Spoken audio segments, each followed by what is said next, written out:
بسم الله والصلاة والسلام على رسول الله وبعد فأعوذ بالله من الشيطان الرجيم إنما المؤمنون إخوة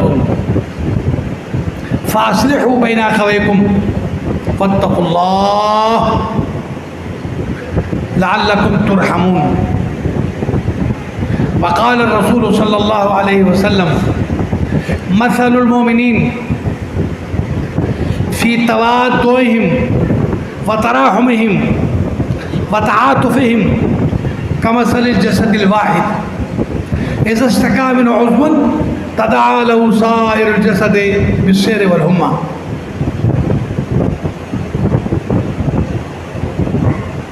برادران اسلام، میں سب سے پہلے اللہ کا شکر ادا کرنا چاہتا ہوں کہ اس کی مہربانی اور عنایت سے ہمیں اللہ کے کلام اور نبی کے فرمان کو آپ تک پہنچانے کی توفیق نصیب ہو رہی ہے. پھر مسجد مبارک کی انتظامیہ کا بھی شکریہ ادا کرنا چاہتا ہوں کہ انہوں نے 1 مہینے پہلے اس پروگرام کے سلسلے میں مجھ سے رابطہ کر کے وقت لیا. اور یہ بھی حدیث شریف ہے کہ من لم یشکر الناس لم یشکر اللہ. جو لوگوں کا شکریہ ادا نہیں کرتا وہ اللہ کا بھی شکریہ ادا نہیں کر سکتا. لہٰذا ہم پہلے اللہ کا شکر، پھر آپ حضرات کا شکر کہ آپ نے ہمیں اس نیک کام کے لیے یہ مدعو کیا. تیسرا شکر سارے گاہ بیٹھنے والے احباب کا کہ وہ اپنے بیوی بچوں کو چھوڑ کر، گھر بار کو چھوڑ کر، کھانے پینے کو چھوڑ کر اللہ کے کلام کے سننے کے لیے اللہ کے گھر میں یہاں موجود ہیں. اور اللہ کے رسول کا فرمانا تھا کہ جو لوگ کلام الہی سننے کے لیے جمع ہوتے ہیں، رحمت کے فرشتے انہیں ڈھانپ لیتے ہیں اور ان کے لیے اللہ سے دعا کرتے ہیں کہ مولا انہیں دنیا کے اور سارے کام بھی ہیں لیکن نہیں، انہوں نے سب کو پیچھے چھوڑ کر تیرا کلام سننے کے لیے وقت نکالا ہے اور تیرے گھر میں بیٹھے ہیں اور تیرا فرمان سن رہے ہیں، تیرے نبی کا کلام سن رہے ہیں. تو یہ بڑی مبارک مجلسیں ہوتی ہیں جس سے ہمیں کما حق و استفادہ کرنا چاہیے. میں نے آپ کے سامنے صرف 1 آیت اور 1 حدیث، اس لیے معذرت کے ساتھ کہ مجھے ابھی 2 پروگرام اور نمٹانے ہیں، ایک گلشن اقبال میں اور دوسرا ڈیفینس میں فیز 8، ان سے بھی وعدہ ہے. اور انشاءاللہ المسلم اذا وعد وفا، مسلمان وہ ہے جو وعدہ کر لے اسے ضرور پورا کرے. تو کوشش ہوتی ہے، میں یہاں 1 گھنٹے پہلے آ گیا تھا، ٹریفک کا کوئی بھروسہ نہیں ہوتا، لہذا کوشش تھی کہ آپ سے وعدہ کیا ہے انشاءاللہ اس کو پورا کروں. اسی طرح اگلے وعدے کے لیے بھی میں آپ سے معذرت چاہوں گا کہ بات مختصر کروں گا، اس لیے میں نے صرف 1 آیت تلاوت کی ہے اور 1 حدیث کا حوالہ دیا ہے. لیکن یہ آیت اتنی اہم ہے، ہماری ساری زندگی کے معاملات کا احاطہ کرتی ہے. قرآن پاک میں اللہ کا یہ فرما دینا کہ انما، بے شک، المؤمنون، ایمان والے، اخوۃ، آپس میں بھائی بھائی ہیں، فاصلحوا بین اخویکم، تم اس بھائی چارے کو سمجھ کر، اسلامی بھائی چارہ، برادری کا بھائی چارہ نہیں، سوسائٹی کا بھائی چارہ نہیں، پارٹنرشپ کاروبار کا بھائی چارہ نہیں، پڑوسی کا بھائی چارہ نہیں، رشتہ داری کا بھائی چارہ نہیں، زبان اور نسل، پنجابی اور پٹھان اور بلوچی اور اسلامی بھائی چارہ. اللہ کی وجہ سے لینا دینا، بنانا ناراض ہونا، سب اللہ کی وجہ سے. اس بھائی چارے کی یہاں بات ہو رہی ہے. انما المؤمنون اخوۃ، ایمان والے تو سارے آپس میں بھائی بھائی ہیں. فاصلحوا بین اخویکم، لہذا تم اس بھائی چارے کا حق ادا کرنے کے لیے ایک دوسرے کے لیے خیر خواہی کا جذبہ پیدا کرو. واتقوا اللہ، اور اللہ سے ڈرنا کہ اس بھائی چارے میں کسی اور کو دخل مت ہونے دینا، لعلکم ترحمون، تاکہ تم پر اللہ کی رحمت نازل ہو۔ برادران اسلام، یہ قرآن نبی پاک صلی اللہ علیہ وسلم پر اترا تھا اور صحابہ نے سنا تھا، اور صحابہ نے کیسا عمل کیا تھا؟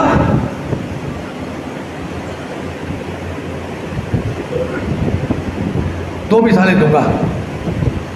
ایک مواخات اسلامی کی، اللہ کے رسول صلی اللہ علیہ وسلم نے مدینے میں مہاجرین اور انصار ان دونوں کو ملایا اور کہا سنو، آپس میں بھائی بھائی بن کے رہو۔ عبد الرحمن بن عوف مہاجر تھے، سعد بن ربیع انصاری تھے۔ آپ نے عبد الرحمن کو بلایا، سعد کو بلایا، کہا ہاتھ لاؤ، ملاؤ، آج سے تم دونوں بھائی بھائی ہو، جاؤ بھائی بن کے رہنا۔ سعد بن ربیع نے عبد الرحمن بن عوف کا ہاتھ پکڑا، مسجد سے باہر نکلے، کہا دیکھو بھائی جان، اللہ کے رسول نے آپ کو میرا بھائی بنا دیا ہے، مجھے آپ کا بھائی بنا دیا ہے، اب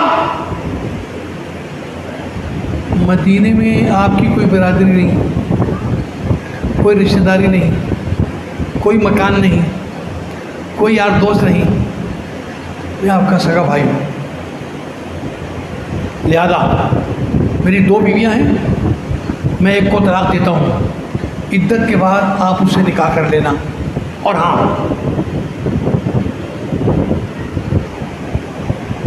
شادی بیاہ کے بعد گھرداری کے لیے مکان رہنے کو لیے چاہیے، یہ لو چابی، میرے دو مکان ہیں، یہ مکان آج سے آپ کا ہے،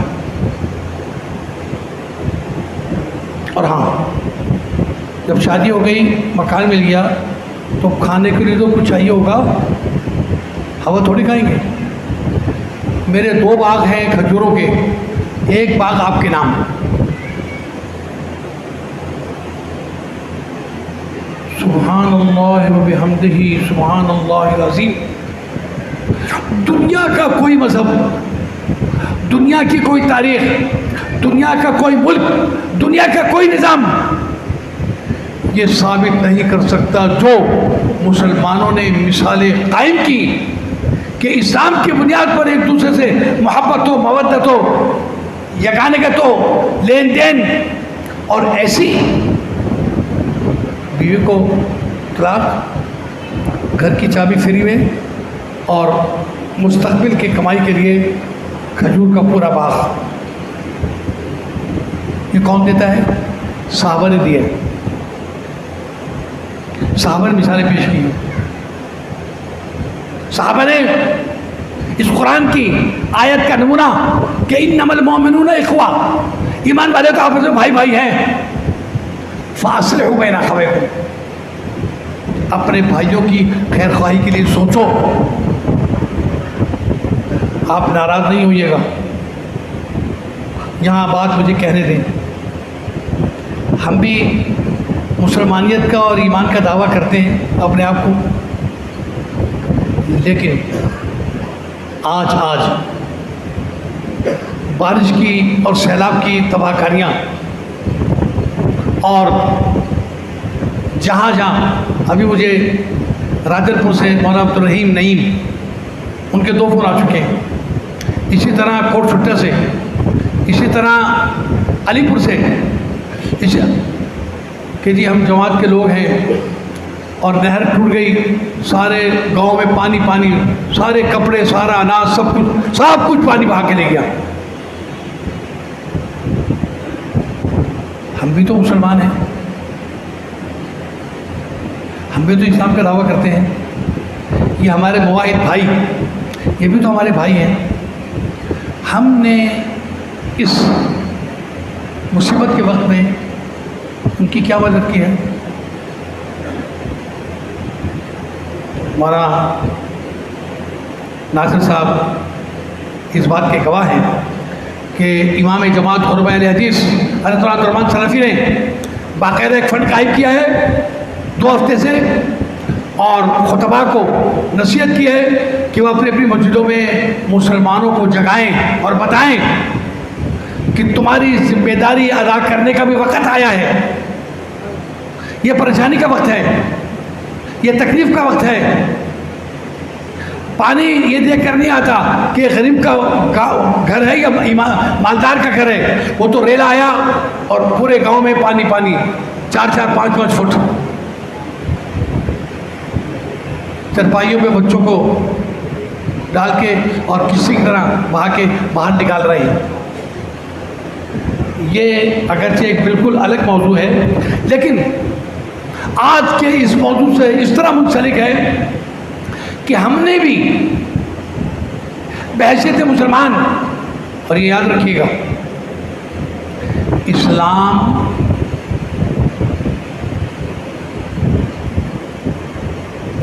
خالی عبادات کا نام نہیں ہے. عبادات کا تعلق تو اللہ سے ہے, اللہ قبول کرے نہ کرے. آدھا اسلام حقوق العباد ہے, بندوں کے حقوق. قرآن پاک میں واضح طور پر سورہ بنی اسرائیل دوسرا رکوع, وَقَضَىٰ رَبُّكَ أَلَّا تَعْبُدُوا إِلَّا إِيَّاهُ وَبِالْوَالِدَيْنِ إِحْسَانًا. اللہ نے یہ فیصلہ کر دیا ہے کہ اس کے علاوہ کسی کی بندگی نہیں ہوگی, معبود میں اکیلا ہوں, عبادت صرف میری. وَبِالْوَالِدَيْنِ إِحْسَانًا, اور اپنے والدین کے ساتھ اچھا سلوک کرنا. وَآتِ ذِي الْقُرْبَىٰ حَقَّهُ وَالْمِسْكِينِ وَابْنَ السَّبِيلِ وَلَا تُبَذِّرْ تَبْذِيرًا. جو غریب ہے, جو مسکین ہے, جو نادار ہے, جو بھوکا ہے, جو بیمار ہے, جو پریشان حال ہے, اس کی مدد کرو. یہ تمہاری ذمہ داری ہے. قرآن پڑھتے جائیے آپ, حقوق العباد کی نشانی آپ کے سامنے آتی چلی جائیں گی. لہذا اسلام کو اس طرح سمجھو جس طرح قرآن سمجھانا چاہتا ہے. اللہ کے رسول صلی اللہ علیہ وسلم نے فرمایا تھا کہ بعثت وأتمم مکارم الاخلاق, مجھے اللہ نے بھیجا ہے کہ میں انسانی اخلاقی معیار کو مکمل کر دوں. لہذا یہ تکمیل جب ہوگی جب ہم وآتِ کُلِّ ذِی حَقٍّ حَقَّهُ, یہ بھی قرآن کی آیت ہے. ہر حقدار کو اس کا حق دے دو. بھائی کا حق, بہن کا حق, خالہ کا حق, ماموں کا حق, سسر کا حق, ساس کا حق, رشتہ دار کا حق, پڑوسی کا حق, حتیٰ کہ غلام اور نوکر کا حق. آپ نے فرمایا کہ جب رمضان آئے تو اپنے غلام سے, نوکر سے نوکری کے اوقات میں سہولت دے دو. رمضان کے علاوہ روزانہ 8 گھنٹے کی ڈیوٹی ہوتی ہے دکان پر, رمضان میں 6 گھنٹے, 2 گھنٹے اس کو معاف کر دو. جا تو نے روزہ رکھا ہوا ہے, جا کر تلاوت کرنا, جا کر آرام کرنا, رات کو تراویح پڑھنی ہے, سہولت دے دو. نوکر نوکر, یہ اسلام بتا رہا ہے ہمیں, اسلام سکھا رہا ہے ہمیں. تو انسانیت کے اصولوں کو اور ضوابط کو اگر کوئی دین سکھاتے ہیں تو اسلام ہے. اللہ کے رسول صلی اللہ علیہ وسلم کے صحابہ کرام نے کس طرح اپنے معاملات کو نپٹایا. ایک اور چھوٹی سی مثال, سبحان اللہ و بحمدہ سبحان اللہ العظیم. اللہ کے رسول کے ایک صحابی فرماتے ہیں کہ میرے بھائی احد کی جنگ میں شریک ہوئے تو مسلمانوں کی نافرمانی سے خالد بن ولید کو پیچھے سے حملہ کرنے کا موقع مل گیا. اچانک پیچھے سے انہیں حملہ کرا, 70 صحابہ شہید ہو گئے اور 70 سے زیادہ زخمی ہو گئے, اور حضرت حمزہ اللہ کے رسول چچا وہ بھی شہید ہو گئے, اور اللہ کے رسول کے سر پر زخم آئے اور آپ کے دانت مبارک ٹوٹ گئے, اور خون بہ بہ کے سر سے اور منہ سے سارا کپڑے رنگین ہو گئے اور جوتے میں خون جم گیا. وہ فرماتے ہیں کہ میں نے شہیدوں میں اپنے بھائی کو تلاش کرا, اس کی لاش نہیں ملی. میں اللہ کے رسول کو کہا کہ یار صاحب میرا بھائی جنگ میں شریک تھا اور سب کو ہم نے دفنا دیا میرا بھائی. کہا جاؤ شاید زخمی میں ہوگا. وہ گئے دوبارہ, دیکھا ہاں بھائی پڑا ہوا ہے. فوراً پہنچے, بھائی کیسی طبیعت ہے, کیا ہے؟ پانی پانی. واپس دوڑے ہوئے گئے, لکڑی کے ایک پیالے پانی بھر کے لائے. بھائی کے منہ سے لگایا, پانی پی لے, حلق خشک ہو رہا ہے, خون کافی نکل گیا ہے, پانی پی لے. پیالہ منہ سے لگایا تو برابر میں لیٹے ہوئے زخمی کی آواز آئی, پانی. بھائی نے گردن سے اشارہ کرا, پہلے اسے پلا دو. میں اس کے پاس لے کر آیا, کہا بھائی پانی پی لو. تو برابر میں لیٹے ہوئے تیسرے زخمی کی آواز آئی, پانی. اس نے بھی گردن سے اشارہ کرا, پہلے اس کو پلا دو. 5 زخمیوں کے پاس میں پیالہ لے کر گیا ہوں تو آخری زخمی کو ہچکی آئی اور اس کی روح پرواز کر گئی, وہ شہید ہو گیا. میں چوتھے کے پاس آیا, دیکھا وہ بھی ٹھنڈا ہو گیا. تیسرے کے پاس آیا, دیکھا وہ بھی شہید ہو چکا. دوسرے کے پاس آیا, اس کی روح بھی نکل چکی. بھائی کے پاس آیا تو دیکھا کہ وہ تو ٹھنڈا پڑا ہے, شہید ہو گیا. مرتے وقت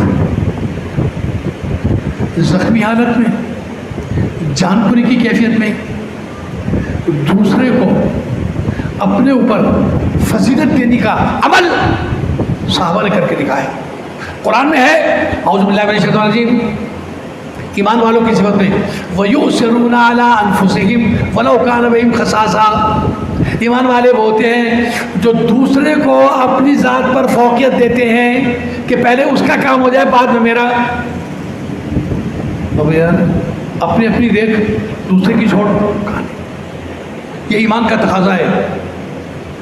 پہلے بھائی, پہلے مسلمان, پہلے مومن, پہلے حقدار, پہلے میں اس کو دے دوں بعد میں.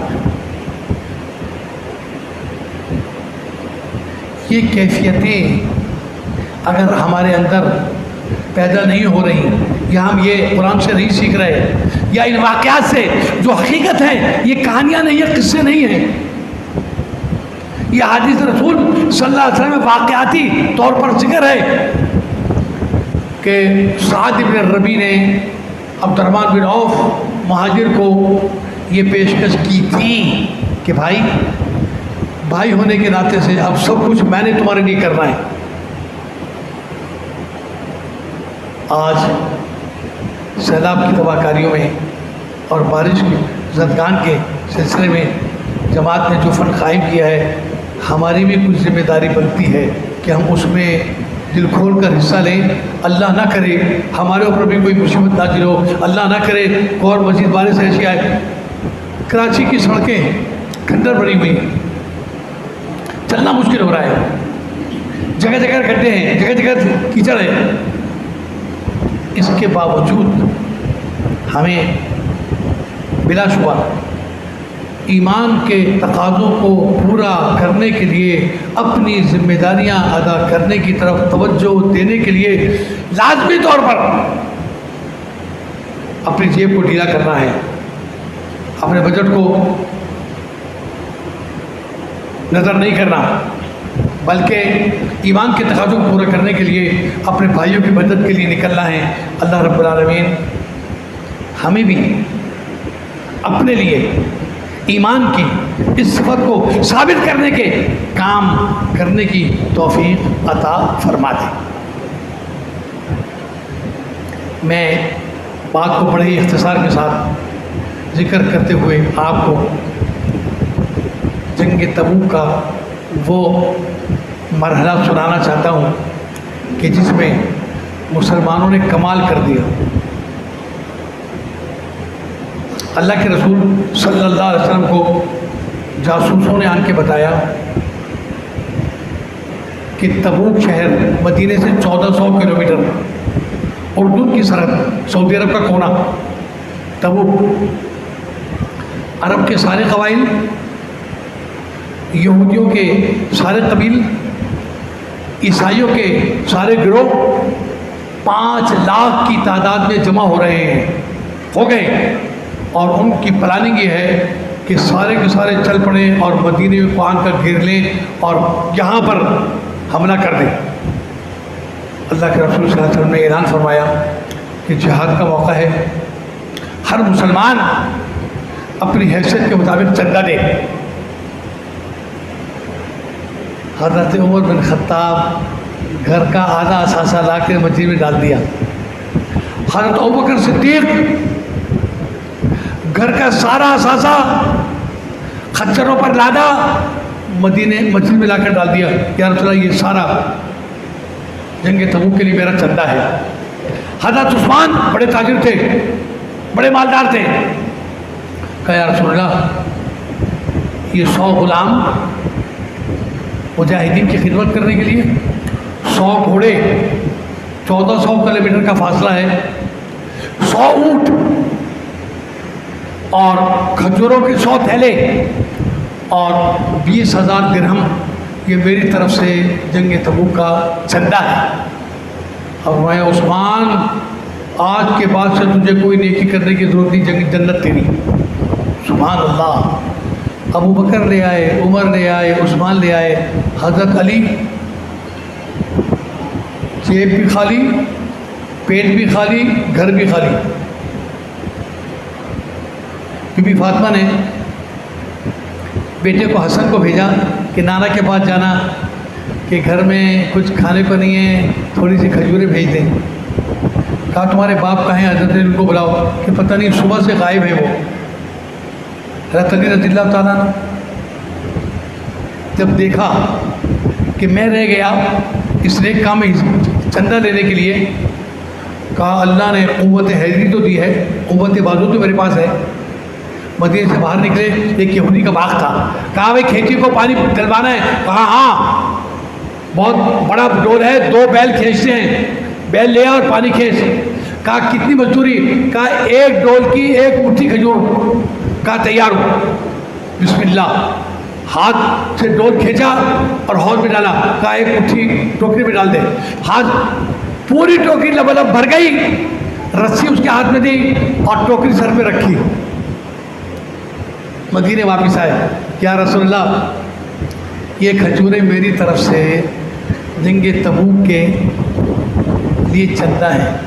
کہا بیٹا تو تمہارا آیا تھا کھانے کے لیے مانگ، کہا تم تھے کہاں؟ کیا رسول اللہ صبح سے میں مزدوری پہ لگا ہوا تھا، پسینے پسینے پسینے بڑی محنت کر کے یہ کھجوریں جمع کری ہیں فلاں یہودی کے باغ سے، اس شرط پر یہ کھجوریں مزدوری کر کے لایا ہوں۔ اللہ کے رسول نے فرمایا سارے چندے پر یہ کھجوریں سجا کر رکھ دو، یہ بڑی محنت کا مال ہے۔ بتانا یہ مقصود ہے میرے بھائی کہ صحابہ کی شان یہ تھی کہ جس کی جو حیثیت اونچی تھی وہ اپنی حیثیت سے پیچھے نہیں ہٹتے تھے۔ حضرت علی کچھ نہیں تھا، لیکن اللہ نے دماغ میں یہ بات ڈالی کہ تو اس نیک کام میں پیچھے نہ رہے۔ لہذا ہم بھی یہ نہ سوچیں اور یہ ابھی تک تنخواہ ملی نہیں ہے، مہینے کا درمیان ہے اور بچوں کو تو کھلانا ہے، فیسیں بھی دینی ہیں، یار سیلاب زدگان کو چندہ دے دیں گے تو پھر کیا؟ وَيُؤْثِرُونَ عَلَىٰ أَنفُسِهِمْ وَلَوْ كَانَ بِهِمْ خَصَاصَةٌ۔ کس طرح ایک بالکل چھوٹی سی بات ذکر کر کے بات ختم کرتا ہوں۔ اللہ کے رسول صلی اللہ علیہ وسلم عشاء کی نماز پڑھائی مسجد میں، ایک مسافر آ گیا، یا رسول اللہ میں بہت دور سے آیا ہوں، مدینے میرا کوئی رشتہ دار نہیں، میں کہاں رہوں گا، مجھے بھوک لگ گئی، کھانا بھی کھلانا ہے، مجھے کھانا کھلائیے۔ آپ کے گھر بھی پہلے کچھ نہیں تھا، تو آپ نے نمازیوں سے کہا بھائی کون مسلمان آج ہمارے مہمان کو کھانا کھلائے گا؟ ایک صحابی کھڑا، یا رسول اللہ مجھے دیجیے، میں اس کو کھانا کھلاؤں گا۔ لے گئے، گھر گئے، کہا بھگوان ہماری قسمت جاگ گئی، اللہ کا رسول کا مہمان ہمارے گھر میں، آج کیا پکا ہے؟ کہا پہلے سے بتاتے، 3 روٹیاں ہیں، ایک میری ایک تمہاری اور آدھی 2 بچوں کی، اضافی کھانا تو ہے نہیں، مہمان کو کیا کھلائیں گے؟ کہا سن، مہمان آ گیا ہے، بستر کر دیا ہے، کھانا میں لے کر کمرے میں جاؤں تو کھڑکی میں جو چراغ جل رہا ہے میں کھنکاروں گا تو تو مار کے اسے بجھا دینا. کھانا آیا, کہا جی بسم اللہ, میں نے نوازا تھا, زور سے کھنکا, اس نے چراغ بجھا دیا. یہ منہ چلاتے رہے اور وہ کھانا کھاتا رہا. 3 روٹیاں کھا لیں, یہ بھوکے رہے, بیوی بھوکی رہی, بچے بھوکے رہے, اور مہمان کو آرام سے سلا دیا. صبح مؤذن نے اذان دی فجر کی نماز, ان کو اٹھایا کہ چلو بھائی چلو نماز پڑھے. مسجد گئے تو اللہ کے رسول صلی اللہ علیہ وسلم نے باقاعدہ اعلان فرمایا کہ آج اللہ نے مجھے وحی کے ذریعے یہ ارشاد فرمایا ہے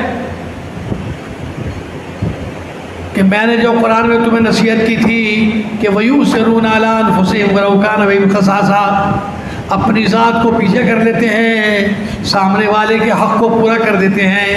آج تمہارے میزبان نے کمال کر دیا کہ خود بھوکا رہا, ابھی بچوں کو بھوکا رکھا, لیکن اللہ کے دیے ہوئے میزبان کو بھوکا نہیں رکھا. یہ نمونے میرے بھائی احادیث میں آپ پڑھی تو صحیح, سنیے تو صحیح. لہذا زیادہ کہنے کی ضرورت نہیں. الحمدللہ چند نمونے آپ کی خدمت میں پیش کر دیے ہیں قرآن پاک کی. ہاں, میں آیت کے گردی گھومتا رہا, جو حدیث آپ کو سنائی تھی وہ تو رہ گئی ہے, اس کو بھی جلدی سے پورا کر دیتا ہوں. وہ حدیث جس میں اللہ کے رسول نے فرمایا کہ مثل المومنین, ایمان والوں کی مثال ایسی ہے کہ مثل الجسد الواحد, کہ جیسے پورا بدن اذا اشتکا منہ عضو, بدن کا کوئی حصہ اگر بیمار ہے تو سارے بدن کو چین نہیں ہے. بھئی کیا ہوا کہ یار کیل لگ گئی تھی پیر میں, پٹی نہیں باندھی, پانی پڑ گیا, پیپ پڑ گئی اور سوج گیا, بڑا درد ہو رہا ہے. کہا پیر میں درد ہے نا, دوائی باندھ کے, پٹی باندھ کے, مرہم باندھ کے تو سو جا. کہا نیند نہیں آ رہی, بڑا درد ہے کمر تک میں, سر تک میں.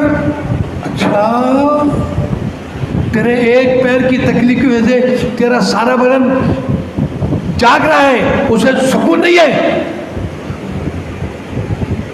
مومن مسلمان بھی اپنے معاشرے کو, اپنے بھائیوں کو اپنے بدن جیسا سمجھے, اور ان کی تکلیف کو اپنا تکلیف سمجھے, اور ان کی راحت کو اپنی راحت سمجھے. یہ حدیث رسول ہے کہ اللہ کے رسول نے فرمایا کہ ایمان والوں کی مثال ایک بدن کی جیسی ہے. اگر بدن کا کوئی حصہ تکلیف میں ہوتا ہے تو سارا بدن اس کو محسوس کرتا ہے. لہذا چاہیے کہ مسلمانوں کو جہاں جہاں تکلیف ہو, جو پریشانی ہو, اس کو ہم سب اپنے طور پر محسوس کریں اور اس کی تداوی اور ادراک اور اس کو ہٹانے کے لیے اپنی ذمہ داریاں ادا کریں. اللہ رب العالمین ہمیں بحیثیت مومن ان کاموں کو کرنے کی توفیق عطا فرما دے جس کے نتیجے میں ہمارے حق میں ایمان کی صفت اللہ کے ہاں منظور ہو جائے. وما توفیقنا الا باللہ, والسلام علیکم ورحمۃ اللہ وبرکاتہ.